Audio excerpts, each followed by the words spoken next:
Hi guys. Anong hi guys? Bakit ang ano ko buhok ngayon?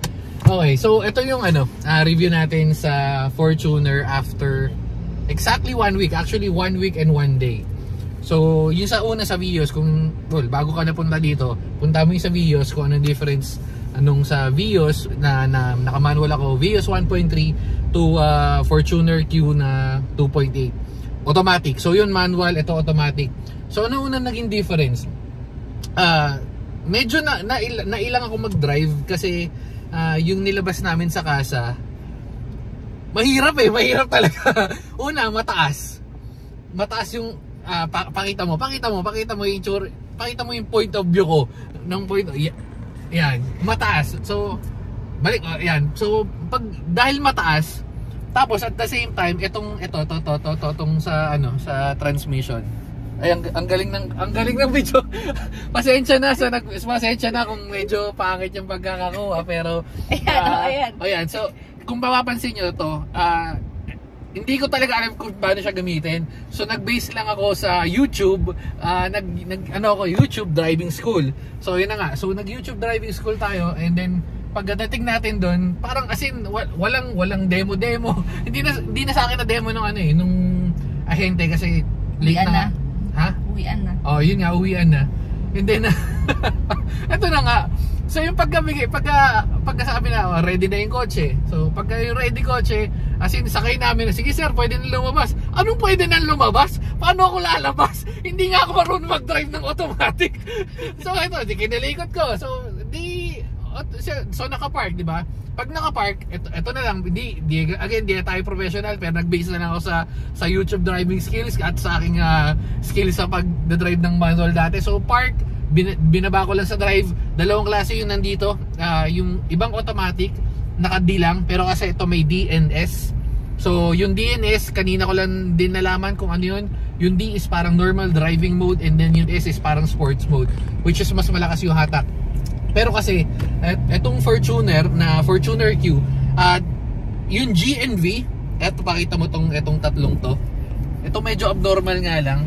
Yan. Hindi ako mag-ikot-ikot. Hindi na yan. Basta meron ditong Eco, Normal, and then Sport. So ngayon, pag nagda-drive ako ng normal city driving at saka yung mga ganito, okay na sa akin normal. Kasi hindi ko naman siya kailangan ng ganong kalakas. Pero nabanggit ko dun sa Vios na video, pag itong ginagamit ko, medyo malaki yung difference. Wait lang, toll gate muna tayo. Okay. Ba't di pumasok? Mamaya pa naman yun, di ba matagal talaga yan? Okay, so ito na, perfect example. So switch ako ngayon sa switch ako sa sports. Pag nag-switch ako sa sports, lahat ng gusto mong daanan o i-overtaken, ma-overtaken mo. As in, sobrang lakas. Ayan ewan ko, naririnig nyo, pero ang lakas ng makina.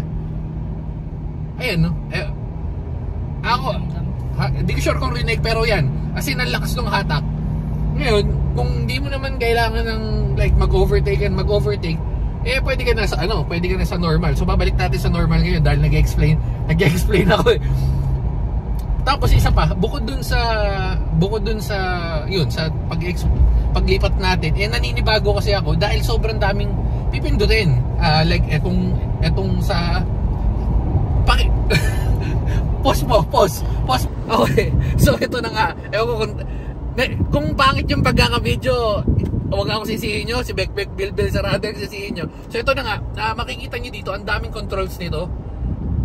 Ngayon, medyo ma-overwhelm ka, pero after ilang days, medyo nasanay na ako. Una, ito sa baba, ito yung cruise control. Cruise control pag magdadrive ka ng automatic, like itong freeway, dire-diretso, hindi mo naman kailangan magpiga ng gas. So pwede ka na dito. Cruise control meaning magsiset ka ng speed, pwedeng 40, 60, depende sa trip mo Tapos automatic yan, pag meron kang kotse sa harap, magsiset mo rin dito, mag-i-stop siya. Hindi mag-stop, mag-i-slow down siya. Tapos bukod pa doon, ang daming features yung sa head unit niya. Again, ito is from Vios to Fortuner kasi syempre baka may mag-comment, sasabihin yung gantong kotse, like sige, perfect example na is yung Everest, is marami talaga, marami, pero then again, kung nagbe-base na lang kasi ako sa sa reviews, and then in the long run is feeling ko mas reliable ang Fortuner. Kasi nga, although nakita mo naman, sobrang daming Fortuner sa Pilipinas. Tapos ito pa, since nandito na tayo, tumatakbo tayo sa Cavitex, ang laging sinasabi nila is matagtag. Which is hindi ko nararamdaman. Ayan, hindi ko nararamdaman yung matagtag na yun. Hindi ko alam kung saan sila nanggagaling. Either, siguro, hindi ko alam kung meron silang SUV dati na talagang sobrang smooth yung andar. Pero sa akin, bilang driver ng galing sa kotse, papunta ng SUV is hindi ko naramdaman yun. Naramdaman ko lang isang beses pala, sorry, yung papunta kami ng C5 or sa QC, hindi ko matandaan kung saan. Yung hindi gantong daan eh. As in, solid yung, ang kapal nung daan. Talagang, kahit kotse talagang matagtag doon. Yun yung na-experience ko. So, ito yung ganito. Yan. Hindi yung ganyan. Iba yung daan na yun. Parang purong semento yata. Yun yung talagang solid yung tagtag. As in, dag, ganun. Tapos, yung siguro dagdag na rin yung sa gulong. Kasi yung gulong, pagka-check ko dito, ang default is 29. Kasi pwede ka mag-angat ng 32. Yun sa kotse kasi kay Kulitog, ang nakakarga doon is 32 sa harap, 30 sa likod. Dito hindi ko pa sure kasi 1 week halos kalahati pa yung gas natin.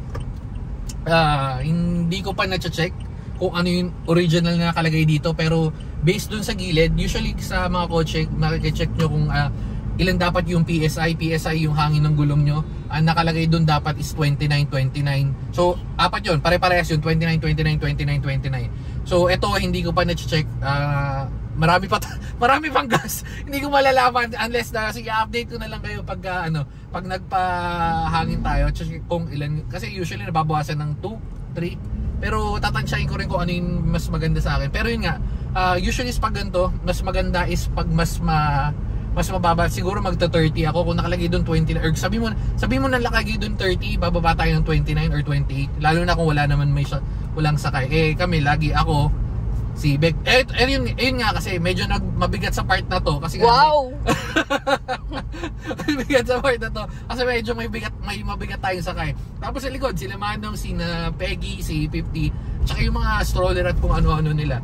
Pero yan, tingnan nyo, no, sobrang smooth.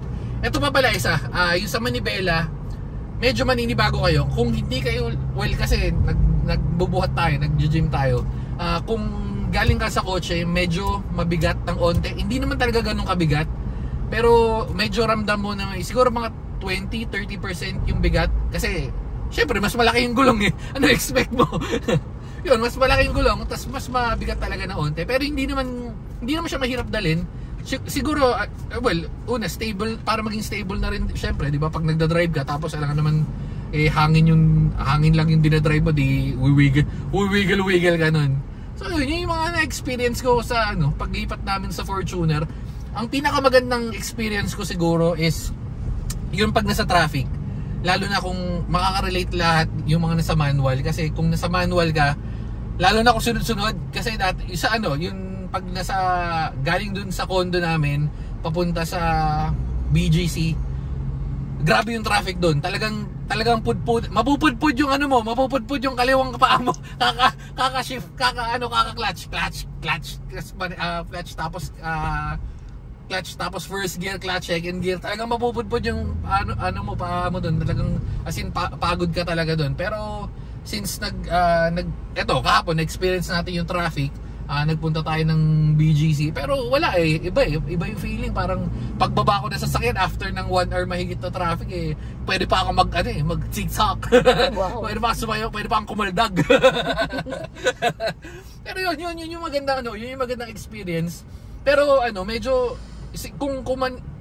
syempre maninibago ka yung mga first, second day, third day, kasi nung nakuha namin to ng Sabado, gumala kami saglit lang, siguro mga paikot lang, kumain kami. Tapos yung Sunday, yun yung nag-drive ulit ako from Cavite, Las Piñas, umikot pa kami ng naghanap ako ng yung magpapa-sticker ng RFID ng Parañaque, medyo malayo rin. And then yung Monday nun, saan tayo nagpunta ng Monday? Antipolo. Ayun, Antipolo. Yung pala, yung sa Antipolo dun na practice. So yun nga, yung ganong driving talaga na practice, mapapractice ka rin kasi ito, pag galing kang automatic or galing kang manual, mag-automatic ka, hahanapin mo yan magkakambyo ka Pero, sige nga, after a few days, masasanay ka rin. Tapos yung sa Antipolo, magandang pag-break-in na yun, pag kumuha ng bagong kotse, dahil yung Antipolo parang araring nagbagyo, hindi ganun siya katarik, pero may mga part yung sa pinuntahan namin, hindi ko lang na video kasi una, yan, pansin nyo, wala pang kahit anong pang display dyan na paglalagyan ng camera, kaya hindi pa nakaset yun. At the same time, hindi rin tayo makapag-video dahil hindi pa tayo sanay. Pero ngayon medyo, alam mo yun, medyo napapamilyar na tayo. Pero yun nga, going back sa Antipolo, magandang mag-practice doon, lalo na kung, or mag-break-in doon, hindi practice, sorry. Magandang mag-break-in doon ng sasakyan kasi may mga matarik. Kung kotse yung ramdam ko, kung lalo na yung Vios, si Kulitog, is hindi naman hirap. Medyo may lang siya, medyo may konting struggle lang siya sa buhay pag yun yung dala natin. Ayun, yun yung mga napansin ko. Pero yun nga, yung tagtag na sinasabi nila, hindi talaga. Eto, tanungin natin si Beck B, dahil siya yung nagpapabigat ng sasakyan. Nararamdaman mo ba matagtag yung Fortuner? Hindi. Yun nga yung sinasabi nila lagi. Yung lagi nilang kahit saan ka makikita ng comment. Tapos meron pa yung sinasabi nila na luma yung itsura. Ewan ko, bibili susugal ka talaga. It's either pupunta ka sa New Tech, like yun nga, mga Navara or hindi Navara, ano isa, yung sa Navara, parang ganun. Terra yata sa Suzuki. Di ko alam Suzuki ba yun, basta yun, yung Everest, yung Everest, yung Terra or Navara, parang gano'n, hindi ko matandaan yun, tsaka yung Montero. Syempre medyo lamang talaga yung Everest, kasi yun naman talaga pinagpipilian namin una kasi nga ang ganda naman talaga ng Everest, maganda ako sa maganda, pero in the long run, syempre kung like pagtagal-tagal ng kotse, hindi naman babago kotse mo, di ba? Hindi naman babago kotse mo. Eventually, every year nagpapalit. Eventually tatanda yan, and yung parts is hindi ko masasabi to, based na lang ako nagsasabi ng iba, is medyo mahirap daw talaga yung parts. Like for Toyota, yun nga, isang maganda yun dahil medyo yung parts nito is readily available sa lahat. So madali ka maghanap just in case na, di ba? Syempre hindi ka nag-expect na masiraan ka, pero eventually may mangyayari na ganun. So yun yung maging so pili ka ng tech, alam mo, sabihin mo maganda yung tech ng ganito. Yung pero, yung normal wear and tear. pero di ba, saan ka maghahanap ng unless syempre may import, pero dadating din naman yung time na magiging available na rin yung sa Everest. Pero for now, stick tayo sa Toyota. Pero ito ba isa? Sorry, ang dami kong isa, no? Ang dami kong isa. Originally, ang pinaplano talaga namin kunin, nakapag-decide na ako, as in okay na lahat. Toyota Fortuner V. Yung G, tinanggal ko na siya sa equation kasi una, yung G yung lower variant. Yung G, meron kang option for manual at meron kang option for automatic.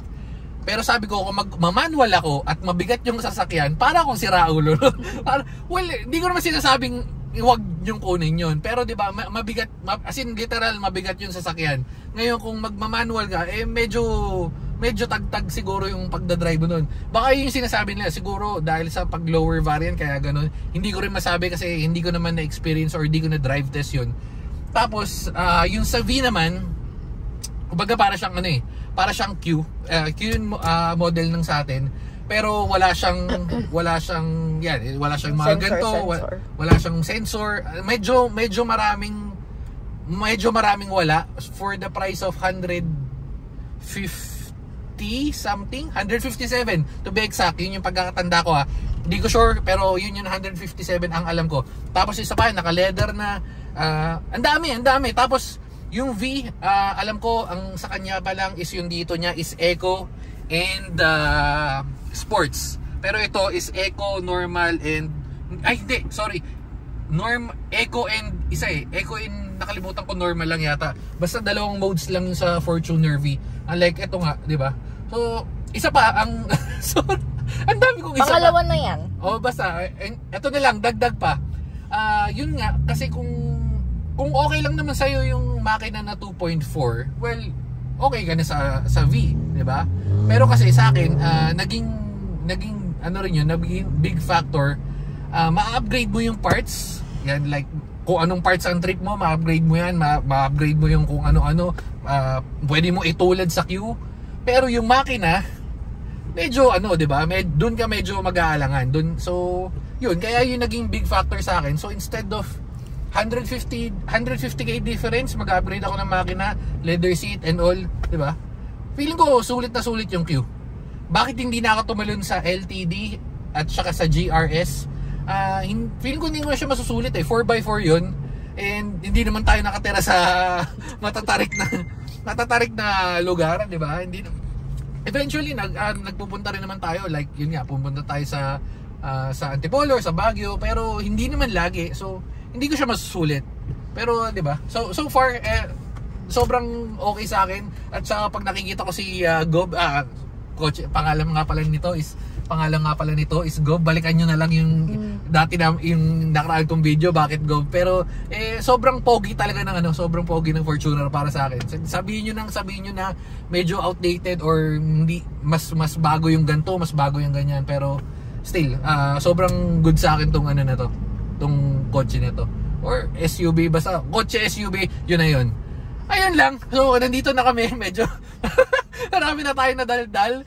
So nandito na kami sa pupuntahan namin. So mamaya na lang ulit, sama namin kayo sa food trip natin sa saan tayo po food trip? Quezon Sa City. QC. Ayun lang. Sige na. Bye-bye and babu.